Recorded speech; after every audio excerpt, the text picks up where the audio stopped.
Live from WRAL News Headquarters in Raleigh, your number one source for local news. WRAL News, coverage you can count on. It is a picture-perfect day out here on the WRAL weather patio, but the heat is building back in just in time for the holiday weekend. I'll let you know how hot it will feel coming up. And new legal troubles for a local mayor with a history of arrests for driving while intoxicated. The new charges that could put Robert Williams' political future further in jeopardy. Plus, some plane passengers said they thought they were going to die. How else they described their flight from Madrid to Uruguay? What caused the pilot to make an emergency landing? Well, it is a comfortable afternoon on the way for us, but by the 4th of July, the intense heat will be back. It's returning. Good afternoon to you. I'm Jeff Hogan. And I'm Renee Chu. Thanks for joining us. Meteorologist Kat Campbell is out on the WRAL weather patio with a look at how hot it's going to feel this holiday weekend.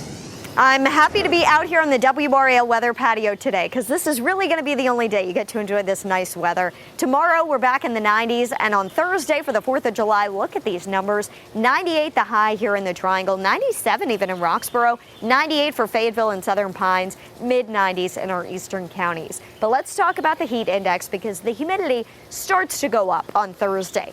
102 is what it will feel like in Roxborough, 105 in Raleigh, 104 in Durham, and 106 in Fayetteville. That puts us near heat advisory criteria, and we're going to start to see the risk of heat exhaustion going up for the holidays. So please be careful if you're going to be outside a lot. Make sure you have a lot of water with you, a lot of sunscreen, and stay cool.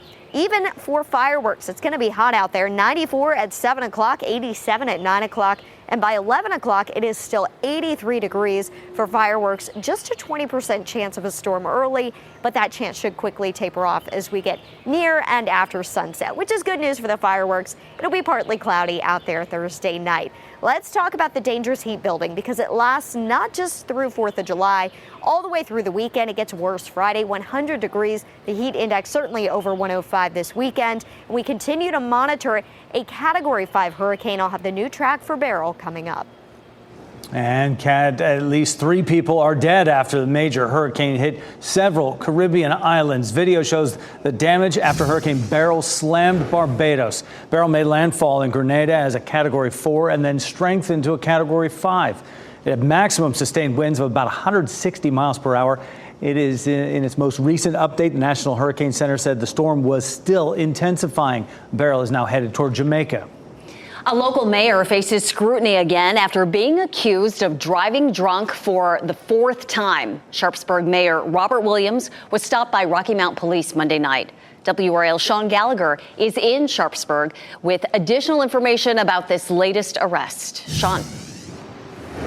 Yeah, Renee, since 2018, Mayor Robert Williams has won an election half as many times to represent Sharpsburg as he's been stopped and arrested for DWIs, with that number you said, his 4th time yesterday. A viewer sent us video of what we believe to be the arrest of Williams. Rocky Mount Police could not confirm this was Williams in the video, but tell us Williams was pulled over in a white Dodge pickup truck that you can see to the right of the video, and the shirt he's wearing matches the yellow shirt in his most recent mugshot. Rocky Mount PD says they received a call of a reckless driver on Wesleyan Boulevard just after 5:30 Monday evening. He was arrested and charged with DWI, driving while license revoked, open container, and a concealed handgun permit violation. This is his 2nd DWI charge this year and 4th since 2018. The town of Sharpsburg confirmed the arrest, saying in a statement, Williams' authority as mayor remains suspended after the board took action in January. We've also reached out to the town of Sharpsburg's mayor pro tem, who's the person who takes over when the mayor is unable to fulfill his duties. We're looking for answers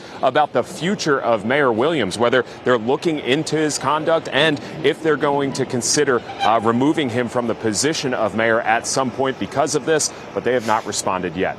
Sean Gallagher, WRAL News, Sharpsburg.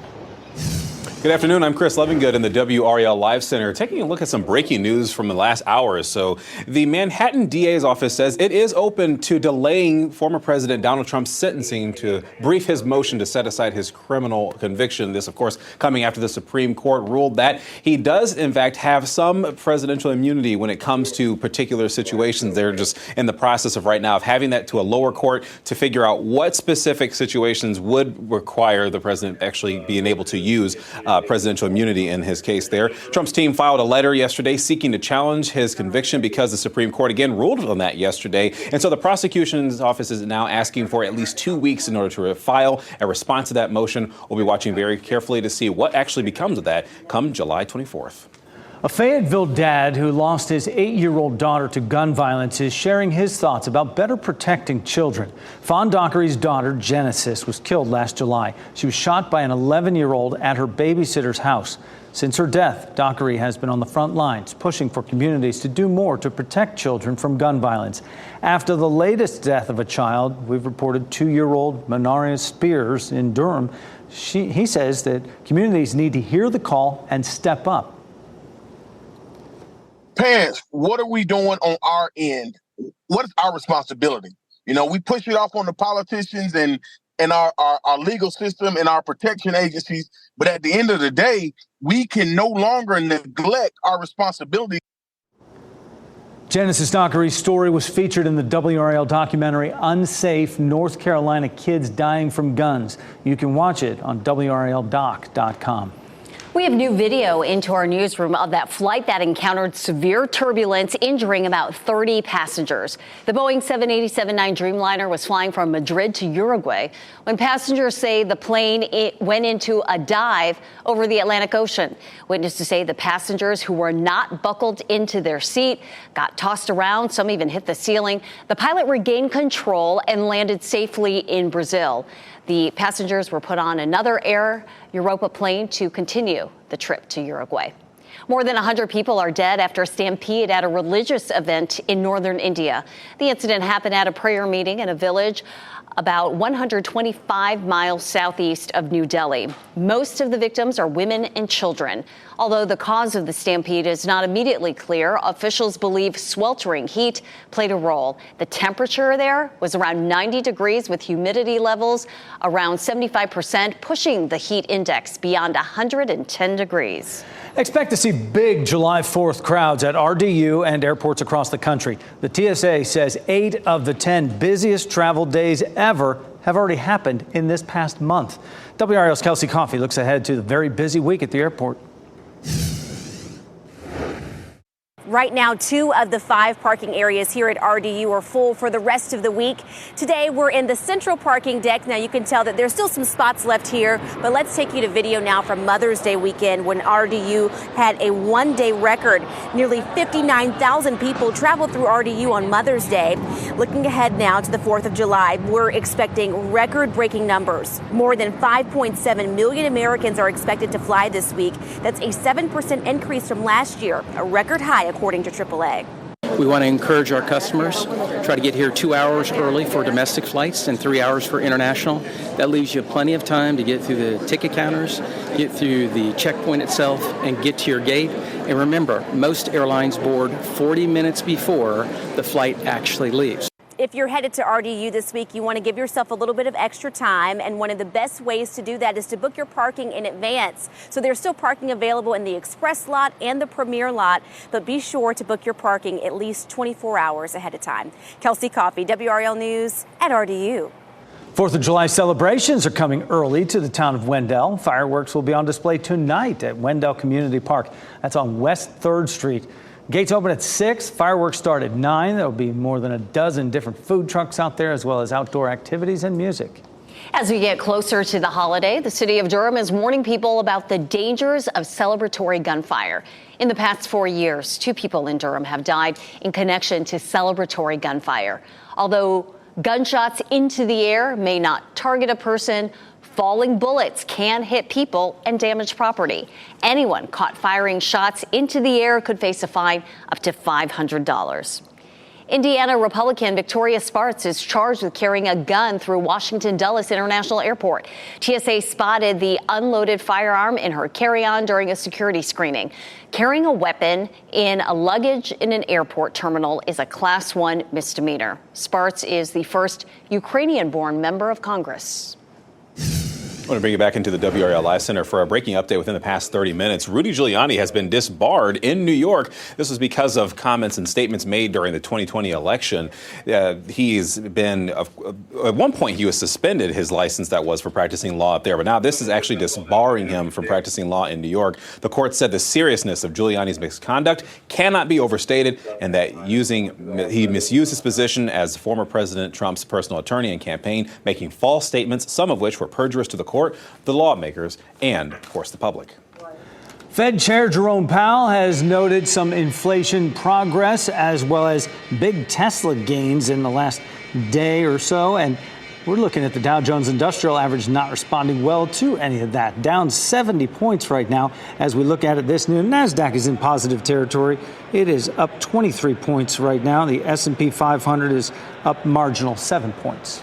Meantime, next at noon, it's an active time of year for deer. How a Kansas woman managed to avoid serious injury to herself and her baby when they gained an unwanted passenger. Also, not lost in space, not even stranded, according to NASA. But what it's going to take to get 2 astronauts back to Earth and why they're delayed. Plus, with heat, fires, flooding, and rain across the U.S., at 12:30, the new rule from President Biden to deal with extreme weather in the workplace. Keep watching WRAL News over the air Channel 34 and Spectrum Channel 1257.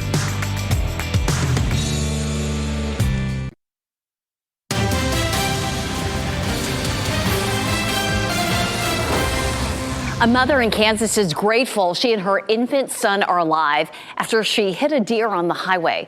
The woman was traveling home with her baby in the back seat when she noticed a deer on the opposite side of the road. And before she knew it, the animal burst through the windshield, landing on her lap.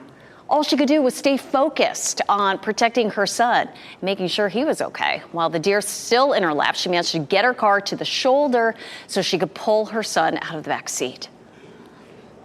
I tried to slow down, but it didn't work. When he smacked my windshield, I pretty much didn't know what to do. But I was like, I got my little one in the back seat. Let's get to the side of the road.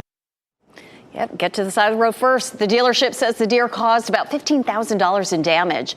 The mom says she has lingering back pain, but she's grateful that she and her baby are okay. That is incredible.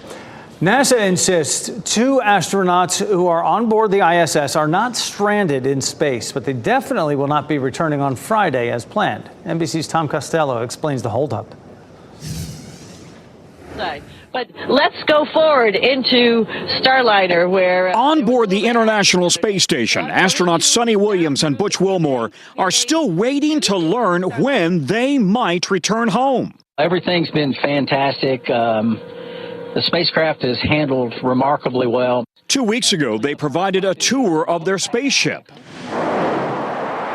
And liftoff of Starliner and Atlas V, carrying 2 American heroes.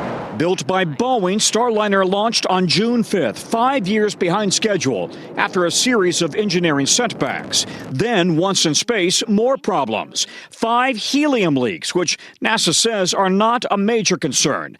But more concerning, 5 engine thrusters shut down as Starliner prepared to dock with the space station. While 4 came back online, NASA wants to understand the problem before Starliner leaves the station.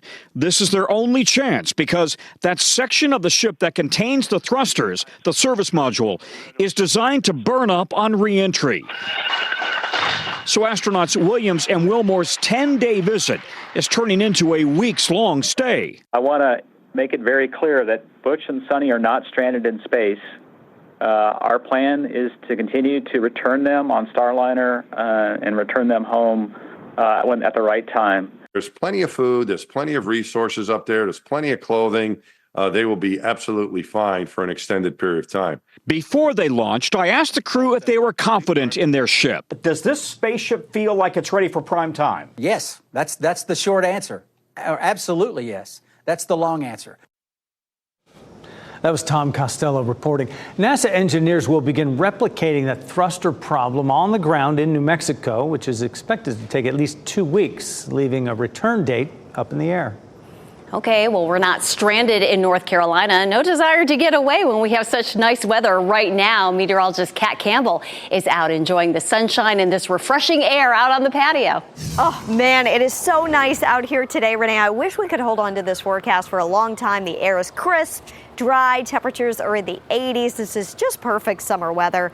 But we got to talk tropics. It's that time of year, though typically during early July, we're not tracking Category 5 hurricanes. You know, usually we're tracking maybe a tropical storm, maybe a Category 1 hurricane. Beryl is the earliest Category 5 hurricane on record in the Atlantic Ocean basin. So this is really a significant storm that we continue to monitor. It's tracking to the west-northwest at 22 miles per hour, so it continues to move quickly. There should be some impacts in the form of heavy rain to Puerto Rico, the Dominican Republic, and Haiti, but the next area of concern for more direct impacts would be Jamaica. So if you do have travel plans there in the middle of this week, be prepared for more significant impacts there. And then toward the end of the week, especially during the day Friday, we could see a hurricane impact Cancun, Cozumel, Mexico. Again, more very popular vacation spots this time of year. At that point, it doesn't look like it's going to be as strong of a hurricane, closer to a Cat 1 or Cat 2. But as we see the storm pass closer to Jamaica, it should still be a major hurricane. And then the new trend that we've noticed, and we first started talking about this yesterday, is that little bit of a turn to the north towards South Texas as we get into Sunday and perhaps early into next week. The European model ensembles were the first to really pinpoint that trend. We first told you about it yesterday afternoon. It continued last night and into today. We're seeing more models cluster to bring some of the rainfall to Texas. Still too early to really tell if we could see impacts locally or not. The most likely scenario is that we would not see any rain from Beryl. We'll continue to watch it, though. This area of high pressure is what's going to steer Beryl due west for a little while as it tracks through the Caribbean. But as it pushes further to the east, we could see that little bit of a turn to the north toward the end of the weekend and early next week. The other thing this high pressure does, brings back the big heat to North Carolina. It is going to be extremely hot for the holiday weekend. Be prepared for our heat index values to be back in the triple digits and likely over 105. 81 out there right now with the humidity low. It just feels exceptional outside here in the Triangle. In Raleigh, it's 81 there at Dix Park and 81 in Fayetteville at Segra Stadium. Your muggy meter today, it feels great. Dew points are in the mid-50s, a low number, less moisture in the atmosphere, less sticky feeling like we have been most of the summer. So go outside, get your afternoon walk in. It is a absolutely perfect day to do it today. I got my walk in this morning and it just felt incredible. It almost had just a little bit of a fall feel to it, or early spring feel to the air. Tomorrow, you may want to head back to the pool to cool off. High temperatures tomorrow are going to climb back into the lower 90s. The humidity isn't terrible tomorrow. It's kind of our transition day. But the big heat, the big humidity are back for the 4th of July, and they're going to last through the weekend. 100 degrees Friday, 99 degrees on Saturday. But Saturday and Sunday feature a better chance of storms, and I'll have a closer look at that on Futurecast coming up. All right, KNEX, we finally have it. Within the past 30 minutes, we have seen it. The official regular season schedule for the Carolina Hurricanes. They released it just shy of about 12:01. They'll open the season at PNC Arena, and that'll be on Friday, October 11th, and they're hosting the Tampa Bay Lightning. The Hurricanes will begin the season at home for the 7th time in the last 8 seasons. Canes looking to make this the 4th consecutive season with 50 wins. So you've got Slavin, that's got the contract extension. Ron Bredemore sticking around a little bit more. We have a new GM, so what will this season look like? We'll find out when the season begins. Fireworks October 11th at home. An NC State grad took the title of cheese rolling champ in England. Now that she's back in the U.S., the WRAL sports team want to ask her about this unique competition and how she got the win. WRAL's Pat Welter will share Abby Lamp's story today on our news at 4. Then Hurricane Beryl is one of the strongest storms to hit this early in the season. WRAL's climate change reporter Liz McLaughlin explains what this could mean for the rest of the season and how climate change plays a role in it. And a new study shows women managers can improve a workplace. The benefits found when women take the lead. And if you owned an iPhone 7, you could get a cut of a $35 million class action lawsuit. The deadline to submit a claim and how to find out if you're eligible.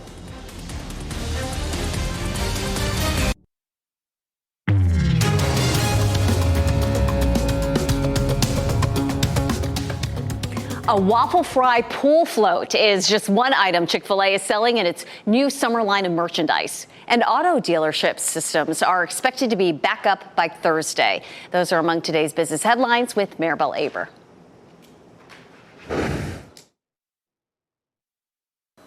The massive outage at auto dealerships could be over by July 4th. CDK Global expects all of its dealers to have access to its management platform by late tomorrow or early on Thursday, the 4th. The company was hit by 2 cyber attacks in mid-June that knocked out its vast system used by nearly 15,000 auto dealerships. CDK software is used for everything from keeping track of sales to scheduling maintenance and even paying employees. The cyber attack could cut auto dealership sales by 100,000 vehicles, or about 7%. According to an estimate from J.D. Power.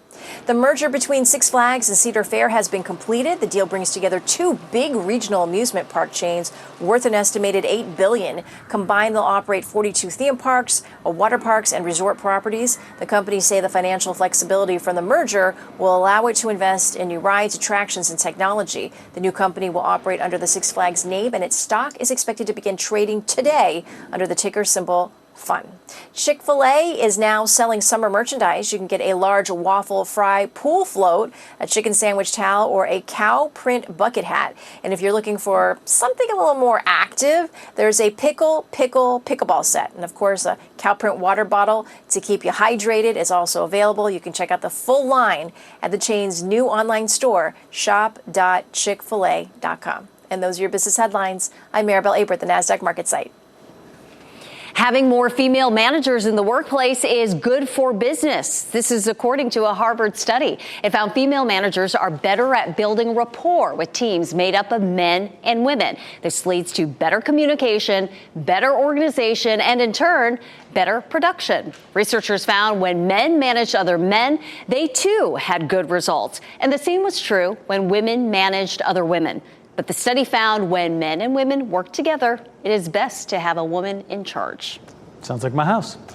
Tomorrow is the deadline to submit a claim in a class action settlement for iPhone 7s. The $35 million settlement stems from a lawsuit concerning an audio defect with the 7 and the iPhone 7 Plus. In order to be eligible to file a claim, you will need to have owned either of the models between September 16th, 2016 and January 3rd of 2023. You're also eligible if you complain to Apple about an issue that's been covered in this settlement. You can find more details at smartphoneaudiosettlement.com. Chocolate chip muffins sold at Aldi are being recalled because of allergy concerns. The FDA says this 4-count of bake shop muffins could trigger a serious allergic reaction for people who have walnut allergies. The recalled muffins are labeled with a lot number NF1142Y. No illnesses have been reported. Production of the muffins stopped as soon as walnuts were discovered. Just minutes before our newscast, President Biden addressed extreme heat in the workplace, the new rule he's proposing to protect workers and why it could face opposition. Also, improving pedestrian safety in Durham, how federal funding will help make the streets safer. And here are your winning NC Education lottery numbers.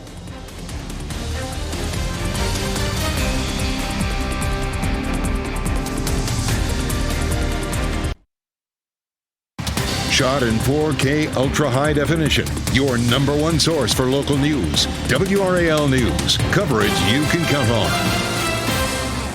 Much of our country is dealing with a record-setting heat wave. Here at home, we've already had several extremely hot days. Our meteorologists say temperatures locally hit 100 degrees earlier than usual in the season. And we've had a heat advisory in place 4 times since June 23rd.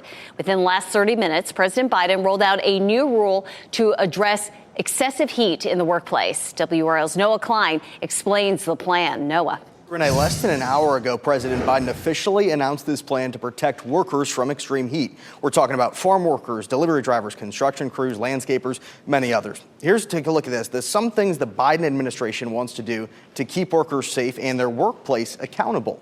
Require employers to have an emergency response plan for dealing with heat illnesses, train employees and supervisors to ensure they know the signs and symptoms of heat-related illnesses, establish rest breaks and ensure shade and water both provided. President Biden spoke from Washington, D.C.'s Emergency Operations Center moments ago. We're going to continue to follow what he says specifically. For now, I want to give you 3 big changes that would have a big impact on North Carolina. This, of course, a big deal. Just consider the farming industry alone. State agencies estimate 150,000 people work on farms in our state. You might recall a situation last year in Nash County involving the death of a worker in September. Family members said he died of heat stress. Not everyone is on board with this proposal. Back in April, Florida's governor signed a bill banning local governments from requiring heat and water breaks for outside workers. A plan is in the works to make it safer for people to walk around Durham. In less than 3 hours, Transportation Secretary Pete Buttigieg will visit the Bull City to explore how a federal grant will be used for the project. WRAL's Laura Levine explains we've seen a lot of crashes and crime in the area where this project is happening. This funding would help improve pedestrian safety along bus routes that are high traffic or in high traffic areas like this one along Fayetteville Street. You know, there isn't enough lighting here, enough benches, as well as signage to keep people safe. And this is what leaders aim to improve. Here's a look at the area of focus now on your screen. The Holloway Street project, which is the city's busiest transit route, has also seen high crime and traffic fatalities. It starts at the eastern edge of downtown Durham. The goal is to help riders feel more comfortable and secure at the bus stop. They want to build new sidewalks, upgrade the bus stops, improve crosswalks, install new lighting, add bike racks, and ADA-approved ramps. The Transportation Secretary today will celebrate the recent announcement of a $12 million grant to improve 33 intersections in Durham. He will meet with some of the small business owners as well as community members that will be directly impacted by this investment. The construction for this project will begin in 2026 with the goal to be completed by 2027. Laura Levine, WRAL News in Durham. In less than 30 minutes in the capital city, Raleigh's City Council is expected to meet to consider rezoning more than 700 properties for the New Bern Avenue corridor of the bus rapid transit. Among other issues they'll be discussing, people who live there are worried about higher density development and that current homeowners and renters and businesses fear they might be pushed out. Planners say their goal is to build up these communities near the BRT line with the benefit to existing residents and businesses in mind. An evening session is also planned for 7 p.m. tonight. All 17 UNC system schools now have guidance on how they should comply with the diversity, equity, and inclusion policy repeal. In a 4-page letter obtained by WRAL, the university's legal staff guides chancellors on how they should address 13 topics on their campuses. The topics include curriculum, research, service, and more. DEI policies were repealed in May after UNC Board of Trustees voted to reallocate more than $2 million to campus safety. You can read more on the guidance on WRAL.com. A bill that officially defines anti-Semitism is now law in North Carolina. Governor Roy Cooper signed the bill yesterday. Critics worry the bill could impede First Amendment rights. It passed the state legislature almost unanimously. Governor Cooper says it's needed because of increasing cases of Jewish people being targeted. Supporters say a law like this could help with education and also with hate crime prosecutions. Learn more about this law on WRAL.com. This 2-year-old Minari Spears was tragically killed June 27th, a week after someone shot her during a drive-by shooting on East Cornwallis Road in Durham. And now only on WRAL, her mother is sharing a message to the person who shot her. A bullet grazed 20-year-old Shakrisha Spears during that shooting, and a 22-year-old man was also shot. Spears says her daughter loved to play and smile, and because of the shooter, those things will not happen again. Whoever did it, I just hope guilt eats you like inside and out. You can't eat, can't sleep. You can't do anything without thinking about her. So just come to the front and do what you gotta do. The family has started a GoFundMe account to help pay for Minari's funeral expenses, and you can find ways to help as well on WRAL.com. Goldsboro police are looking for the person responsible for shooting a man last week. It happened just before 7:30 Friday night on Harris Street. This is video from the WRAL breaking news tracker. The man shot was taken to the hospital where he is still in critical condition. As for a description of who did this or where that person may have been seen, police have not provided any information. Helping amputees with this bionic invention, why this prosthetic is unique, and how those who've used it says it feels natural. This may surprise you, a serious crisis among construction workers. Why so many are dying by suicide at an alarming rate. Be sure you have the latest version of the WRAL News app. You can keep up with breaking news, weather alerts, and watch our live newscasts anytime on your favorite device.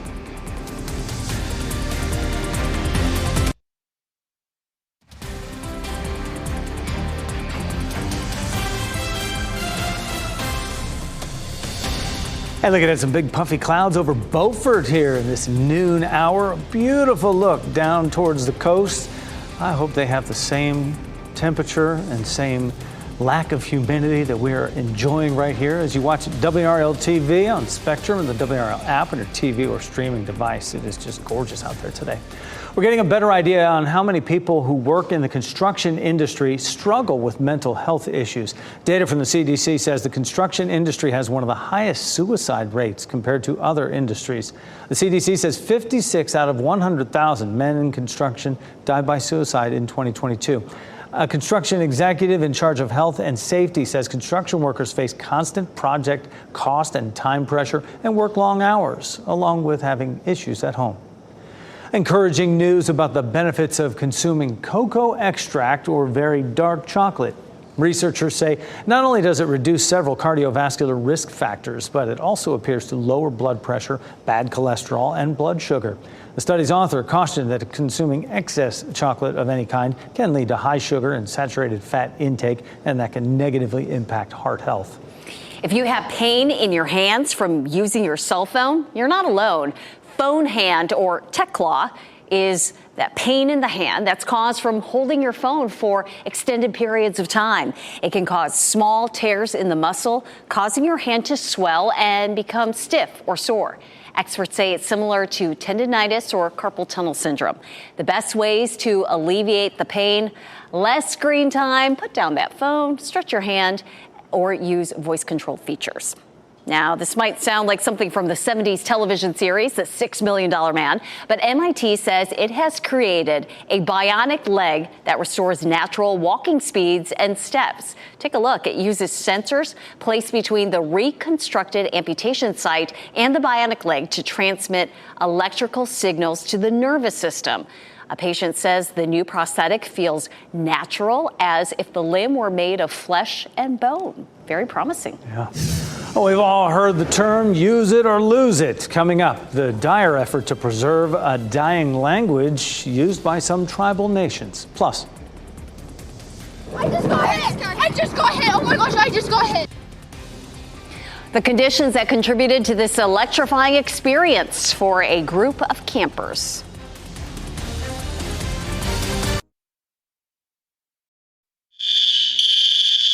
And welcome back. This has never happened in the 20 years I've been here at WRAL, where in the studio we have the fire alarm going off. We are trying to figure out what's going on here, and as soon as we figure it out, but clearly it's hard to hear me, so we're going to go to a break.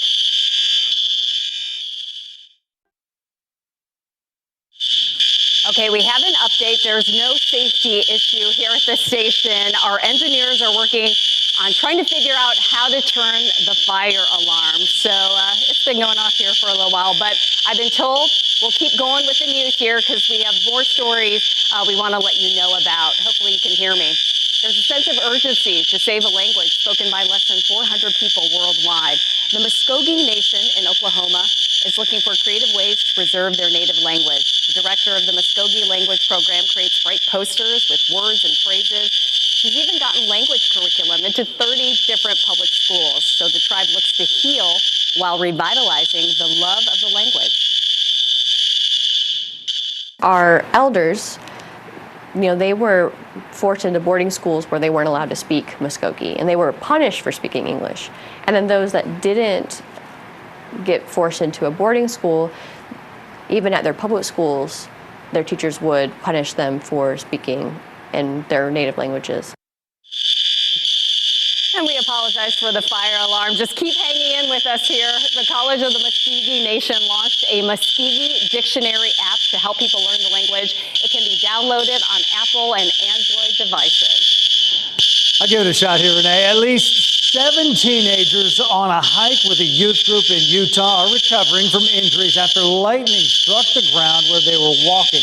Garna Mejia spoke with the campers about the near-death experience. Mom, I would just like to thank you for signing me up for this. Dozens of youth on a 6-mile walk near Salina Canyon in Sevier County, not ready for the weather to change. Dude, Mom, what is this? Peyton Bailey and her friends were on trek with their church group when the unexpected shocked them. just got hit. Oh my gosh, I just got hit. When it happened, I saw the light and then it just felt like a baseball or something hit the top of my head.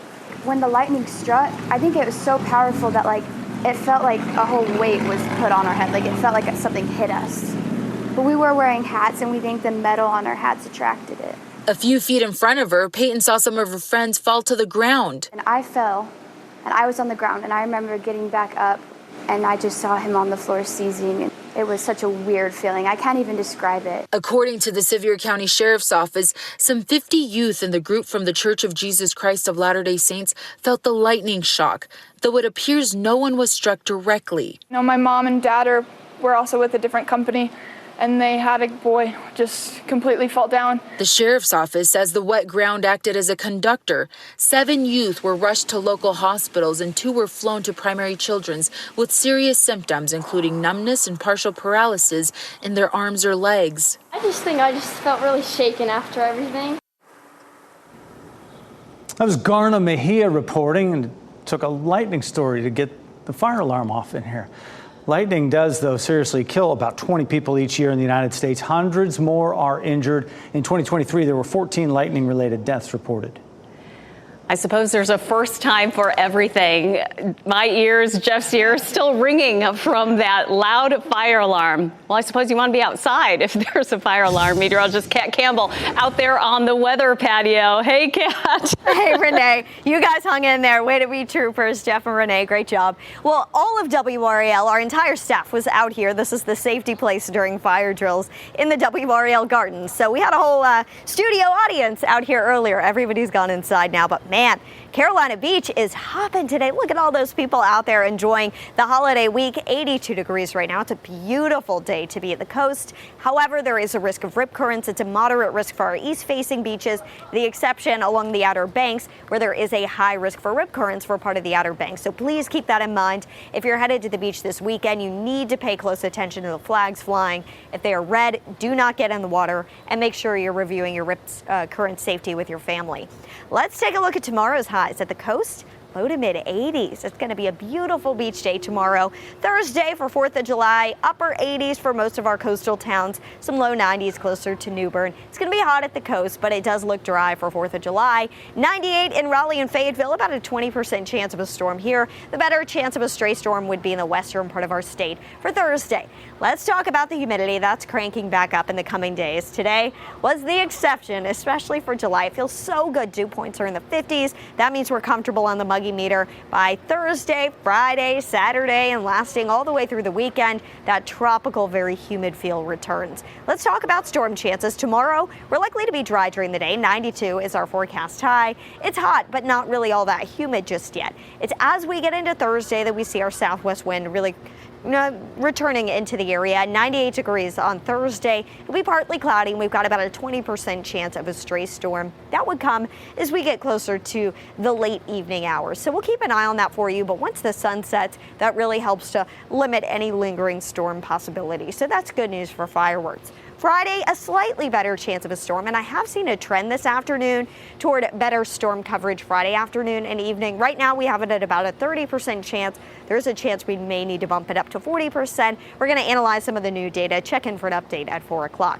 WRAL Weather Watchers, thanks for those of you who have been sharing your pictures with us. Tess Murrow, a loyal WRAL Weather Watcher. Check out this shot from Durham. Thanks so much for sending it. If you have a WRAL Weather Watcher photo you'd like to share, go to WRAL.com and search Weather Watchers. Here's your 7-day forecast. It is a hot one, so hopefully you made the most of yesterday and today. Temperatures are going right back up for 4th of July and lasting all the way through the weekend. 100 degrees on Friday, 99 on Saturday. Sunday and Monday, we're still going to be in the mid-90s, but at least we've got better storm chances as we head into the weekend, so hopefully we can pick up a bit more rain. We could still use any that we could get.